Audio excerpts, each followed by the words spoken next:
Object oriented programming with C++ में आज हम डिस्कस करेंगे फंक्शंस। फंक्शंस क्या होते हैं, कैसे इन्हें यूज़ कर सकते हैं और क्या बेनिफिट्स होंगे फंक्शंस को यूज़ करने के, इन सब पॉइंट्स पर हम डिस्कशन करेंगे। पर उससे पहले आप फटाफट से वीडियो को लाइक कर लें और अगर आप चैनल को पसंद कर रहे हैं पर चैनल को सब्सक्राइब नहीं किया है तो चैनल को सब्सक्राइब भी कर लें और बेल आइकन को प्रेस करें ताकि आपको लेटेस्ट नोटिफिकेशंस भी मिलती रहे। चलिए बात करते हैं फंक्शंस की। फंक्शंस क्या होते हैं? Function is a self contained block of statement with a unique name to perform a specific task. एक पर्टिकुलर टास्क को परफॉर्म करने के लिए जब हम लॉजिकली रिलेटेड स्टेटमेंट्स का एक ग्रुप बना लेते हैं और उन्हें एक यूनिक नेम प्रोवाइड कर उन्हें हम तभी कॉल करते हैं जब उनकी रिक्वायरमेंट होती है। ये कॉन्सेप्ट होता है फंक्शंस का। तो इसे हम एक एग्जांपल से समझते हैं। सपोज मैंने एक प्रोग्राम लिखा और प्रोग्राम में मैंने सारे का सारा काम मेन फंक्शन में किया। लाइक जितने भी इनपुट स्टेटमेंट्स हैं मेन फंक्शन में लिखी, जितनी भी कैलकुलेशंस हैं वो सब भी मेन फंक्शन में की, उसके बाद आउटपुट स्टेटमेंट्स भी मेन फंक्शन में और जो फाइल हैंडलिंग है वो भी मेन फंक्शन में की। और यहाँ पर ऐसा भी हो सकता है कि कुछ स्टेटमेंट्स आप बार बार लिख रहे हैं, कुछ स्टेटमेंट्स रिपीटेटिव नेचर की हैं, तो उस केस में क्या होगा, आपका जो प्रोग्राम है वो लेंथी हो जाता है क्योंकि मोस्टली इनपुट आउटपुट इंस्ट्रक्शंस भी आप मेन फंक्शन में दे रहे हैं, कैलकुलेशन भी मेन फंक्शन में कर रहे हैं, फाइल हैंडलिंग भी मेन फंक्शन में हो रही है, तो और रिपीटेटिव स्टेटमेंट्स भी आप यूज़ कर रहे हैं, तो इससे प्रोग्राम लेंथी हो जाता है। और क्योंकि प्रोग्राम लेंथी होगा तो प्रोग्राम की कॉम्प्लेक्सिटी भी इंक्रीज हो जाती है। अगर प्रोग्राम में कोई एरर है तो उसे फाइंड आउट करना भी डिफ़िकल्ट हो जाता है। तो यहाँ हम कॉन्सेप्ट यूज़ करते हैं फंक्शंस का। लाइक जब भी कोई बहुत बड़ी कॉम्प्लेक्स या लार्ज प्रॉब्लम होती है तब उसका बेस्ट सॉल्यूशन यही होता है कि हम उसे छोटे छोटे स्मॉल प्रॉब्लम्स में डिवाइड कर लें, स्मॉल प्रॉब्लम्स को हम इंडिविजुअली सॉल्व करें और उसके बाद उन अलग अलग रिजल्ट्स को हम कंबाइन करके फाइनल रिजल्ट को देखें। तो यही कॉन्सेप्ट हम फंक्शंस में भी यूज़ करते हैं। फंक्शंस को हम सब प्रोग्राम्स भी कहते हैं। अगर हम फंक्शंस को यूज़ करते हैं अपने प्रोग्राम में तो क्योंकि रिपीटेटिव जो स्टेटमेंट्स हैं उन्हें आप सिर्फ एक ही बार लिखेंगे, बार बार नहीं लिखेंगे, उन्हें सिर्फ हम एक बार लिखेंगे और उस फंक्शन नेम से हम उन्हें कॉल करेंगे। कॉल हम उन्हें बार बार कर सकते हैं, तो यहाँ पर जो रिपीटिशन ऑफ कोड है वो आपका खत्म हो जाता है, या फिर हम कहें कि रीयूजेबिलिटी बढ़ जाती है। एक ग्रुप ऑफ स्टेटमेंट जो आपने एक बार लिखा आप उसे बार बार यूज कर रहे हैं। सो ये एक एडवांटेज है फंक्शंस का, that avoid repetition of the code. Now next advantage की अगर बात करें, it reduces the chances of error. अब हमने अपना प्रोग्राम सब प्रोग्राम्स में डिवाइड करके लिखा है, हमें आइडिया हो जाता है कि हमारा जो एरर आ रहा है वो किस सब प्रोग्राम से आ रहा है, तो हम पर्टिकुलर उसी सब प्रोग्राम को चेक करेंगे, ना कि पूरे प्रोग्राम को। तो यहाँ पर हमारा जो एरर फाइंडिंग है वो काफ़ी इजी हो जाता है, एरर होने के चांसेस काफ़ी कम हो जाते हैं। Next, provides the modularity to the program. जैसे हम सब प्रोग्राम्स में अपने प्रोग्राम को लिख रहे हैं तो यहाँ पर मॉड्यूलर अप्रोच हमें मिल जाती है। मॉड्यूलर अप्रोच मीन्स आप छोटे छोटे मॉड्यूल्स में अपनी प्रॉब्लम को सॉल्व करते हैं। तो जो फंक्शंस का मेन एडवांटेज है वो यही है कि ये मॉड्यूलरिटी अप्रोच आपके प्रोग्राम को प्रोवाइड करता है। सो ये था फंक्शंस एंड इसके एडवांटेजेस। अब अगर बात करें टाइप्स ऑफ फंक्शंस की, तो फंक्शंस दो टाइप के हो सकते हैं। Functions can be of two types, built-in functions and user-defined functions.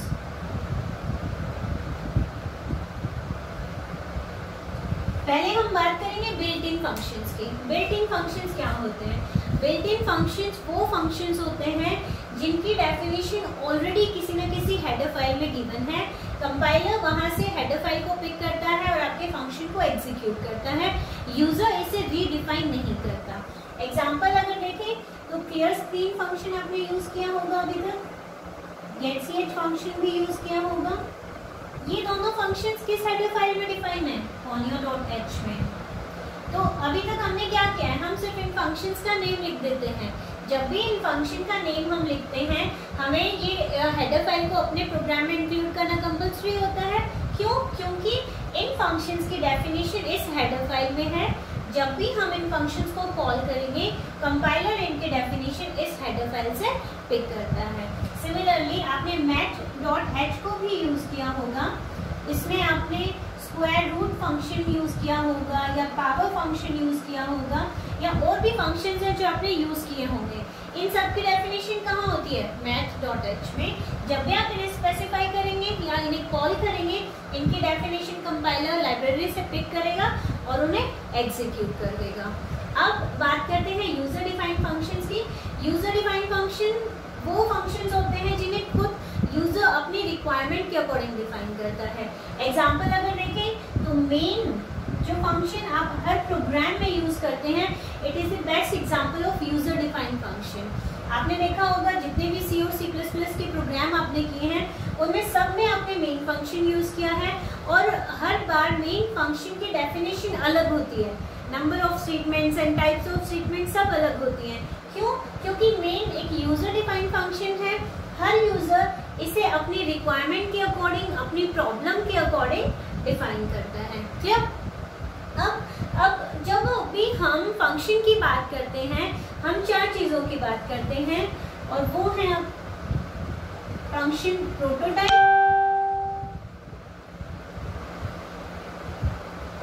Function calling, function definition and function arguments. Now जब भी आप फंक्शन यूज करेंगे अपने प्रोग्राम में, आपको ये 4 चीजें स्पेसिफाई करनी होती हैं। Function prototype, function calling, function definition and function arguments. Function prototype क्या होता है? जब भी हम अपने प्रोग्राम में फंक्शन को यूज करना चाहते हैं तो हमें कंपाइलर को पहले इन्फॉर्म करना होता है कि हम एक फंक्शन को प्रोग्राम में यूज करेंगे, उसकी रिटर्न टाइप होगी, उसका फंक्शन नेम होगा और वो कितनी आर्ग्यूमेंट्स, किस टाइप की आर्ग्यूमेंट्स को एक्सेप्ट करेगा। सो फंक्शन प्रोटोटाइप का सिंटेक्स अगर देखें तो सिंटेक्स होगा return type, function name, round brackets, argument list and then semicolon. जो आपका प्रोटोटाइप सेक्शन होता है, यानी जहां पर आप हेडर फाइल्स डिफाइन करते हैं, हेडर फाइल्स के बाद में आप फंक्शन प्रोटोटाइप देते हैं। फंक्शन प्रोटोटाइप से कंपाइलर को ये इंफॉर्मेशन मिलती है कि जो फंक्शन आप अपने प्रोग्राम में यूज करने वाले हैं उसकी रिटर्न टाइप क्या है, मीन्स वो किस टाइप की वैल्यू को रिटर्न करेगा, इंटीजर, कैरेक्टर या फ्लोट। देन फंक्शन नेम से फंक्शन का नेम पता चलता है और उसके बाद argument list. Argument list means वो वैल्यूज होती हैं जिन पर फंक्शन ऑपरेशन परफॉर्म करेगा। क्लियर? अब बात करते हैं फंक्शन कॉलिंग की। फंक्शन को कॉल करने के लिए आप डायरेक्ट फंक्शन का नेम लिखते हैं एंड आर्ग्यूमेंट्स पास करते हैं। ओके, आपने फंक्शन का नेम लिखा, आर्ग्यूमेंट पास की, आपका फंक्शन कॉल हो गया। अगर ये फंक्शन कोई वैल्यू रिटर्न करता है तो इस वैल्यू को, इस रिटर्न वैल्यू को आपको किसी सेम टाइप के वेरिएबल में असाइन करना पड़ेगा। वो हम आगे देखेंगे कि हम कैसे कर सकते हैं। अभी आपको देखना है कि फंक्शन को कॉल कैसे कर सकते हैं। कोई भी फंक्शन जो आपने बनाया है उसको कॉल करने के लिए आप फंक्शन नेम लिखेंगे और आर्ग्यूमेंट स्पेसिफाई करेंगे कि किन आर्ग्यूमेंट्स पे, किन वैल्यूज पर वो ऑपरेशन परफॉर्म करना है। यहाँ पर आपकी फंक्शन कॉलिंग 3 टाइप की हो सकती है, that is call by value, call by address and call by reference. Okay, तीनों क्या होते हैं? Call by value, call by address and call by reference upcoming lectures में डिस्कस करेंगे। अभी सिर्फ हम देखेंगे कि फंक्शन को कॉल कैसे कर सकते हैं। Next point is function definition. Function definition means यहाँ पर आप फंक्शन को एक्चुअल में डिफाइन कर रहे हैं कि वो जो ऑपरेशन परफॉर्म कर रहा है वो किस तरीके से एग्जीक्यूट होगा, कौन कौन सी स्टेटमेंट्स रिक्वायर्ड है उस ऑपरेशन को एग्जीक्यूट करने के लिए। अगर सिंटेक्स की बात करें तो सिंटेक्स होगा आपका return type, function name, argument list, then curly brackets में आप स्टेटमेंट्स को डिफाइन करते हैं। क्लियर? ये आपका फंक्शन हेडर कहलाता है। फंक्शन हेडर में आप बताते हैं किस टाइप की वैल्यू को फंक्शन रिटर्न करेगा, फंक्शन का नेम क्या होगा और आर्ग्यूमेंट लिस्ट क्या है, कौन कौन से आर्ग्यूमेंट्स आप पास कर रहे हैं। और यहाँ पर आप उन स्टेटमेंट्स को डिफाइन करेंगे जिन स्टेटमेंट्स पर आपको ऑपरेशन परफॉर्म करना है। क्या? अब बात करते हैं फंक्शन आर्ग्यूमेंट्स की। फंक्शन आर्ग्यूमेंट्स वो पैरामीटर्स हैं जिन पर हमें ऑपरेशन परफॉर्म करना है। फंक्शन आर्ग्यूमेंट्स भी यहाँ पर 3 टाइप की हो सकती हैं। These are actual arguments,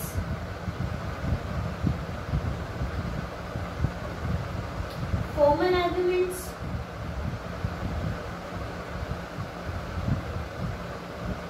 and the default arguments.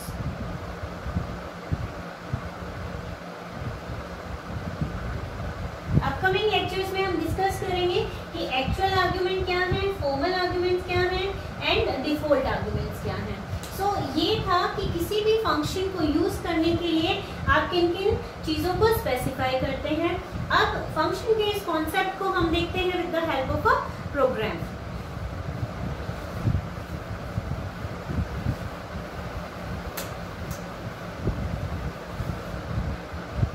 यहाँ पर मैं एक प्रोग्राम लिख रही हूँ to add 2 numbers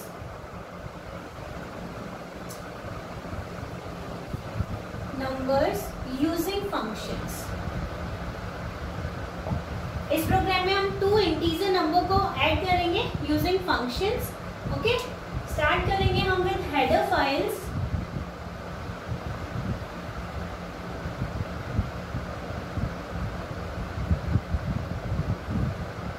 iostream.h and header file conio.h। ये हेडर फाइल किस लिए यूज करते हैं हम ऑलरेडी डिस्कस कर चुके हैं। ठीक, अब हम यहाँ पर देंगे function prototype. Int suppose function का नेम मैंने लिखा एडिशन, एंड क्योंकि 2 नंबर्स को हम ऐड कर रहे हैं, 2 इंटीजर नंबर को हम ऐड कर रहे हैं, तो यहाँ आर्ग्यूमेंट्स कितनी पास होंगी, 2 आर्ग्यूमेंट्स पास होंगी और दोनों का टाइप क्या होगा, इंटीजर। क्योंकि यहाँ पर हम 2 इंटीजर नंबर को ऐड कर रहे हैं तो रिटर्न टाइप भी क्या होगी आपकी, इंटीजर, क्योंकि addition of 2 integer is always integer. So यहाँ पर रिटर्न टाइप भी क्या हुई आपकी, इंटीजर।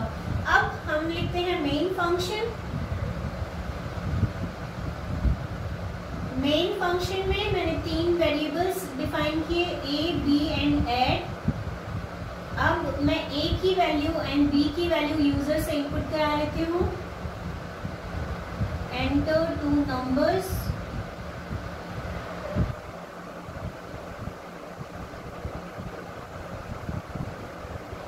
नाउ सी इन करेंगे, जो वैल्यूज यूजर ने इनपुट की हम उन्हें असाइन कराएंगे ए एंड बी वेरिएबल को। देन हम अब कॉल करेंगे एडिशन फंक्शन को। एडिशन फंक्शन कॉल करने के लिए आपने क्या करना होता है, फंक्शन कॉल के लिए आप फंक्शन नेम लिखेंगे और आर्ग्यूमेंट लिस्ट को स्पेसिफाई करेंगे। तो फंक्शन नेम लिखा मैंने एडिशन, और आर्ग्यूमेंट्स क्या है, यहाँ पर हमें एडिशन किसका कराना है, 2 वैल्यूज का, और वो 2 वैल्यूज क्या हैं, ए और बी। तो हम यहाँ पर पास करेंगे a, b सेमीकोलन। नाउ क्योंकि अब ये फंक्शन एडिशन एक इंटीजर टाइप की वैल्यू को रिटर्न करेगा, ए और बी की जो सम होगा वो इंटीजर वैल्यू है और उसे हमें कहीं ना कहीं किसी वेरिएबल में होल्ड करना होगा।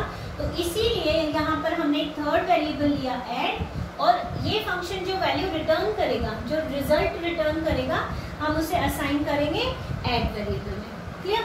अब हम प्रिंट करा देंगे ऐड की वैल्यू को, सम ऑफ 2 नंबर्स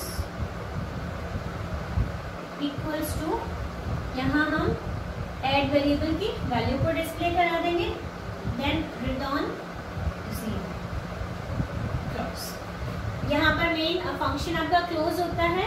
हमने अभी फंक्शन प्रोटोटाइपिंग दी है यहाँ पर, एंड फंक्शन को कॉल भी किया है यहाँ। अब हम बात करते हैं फंक्शन डेफिनेशन की।